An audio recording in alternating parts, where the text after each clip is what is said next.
I thank you, Mr. Chairman, and I thank the Ranking Member, Mr. McCall, for this hearing, and I want to thank and welcome all of our witnesses today as well. We're honored, of course, to be joined for this first panel by Dr. Alfred Munzer, and a survivor of the Holocaust, one of the most unimaginable tragedies in human history, and Dr. Lipstadt, who has fought for decades to end the phenomenon of Holocaust denialism. This Monday marked Holocaust Remembrance Day, and I was able to stand in solidarity with St. Louis's Jewish community, including 6 Holocaust survivors.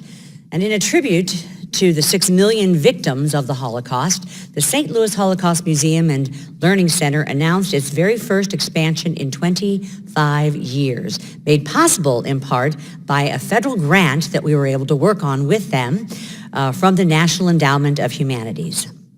The Jewish community of St. Louis is working to ensure the lessons of the Holocaust are never forgotten and to give the next generation the tools to end genocide and atrocities. It grieves and shocks me that anti-Semitism is rising again in Europe, in the US, and in fact across the world.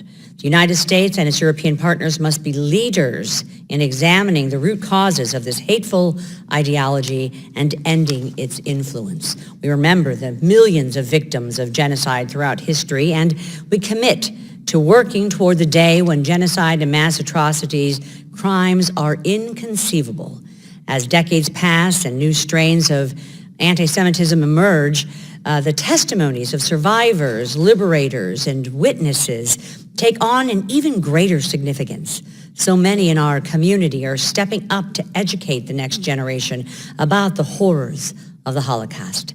And I believe we in Congress have the same responsibility.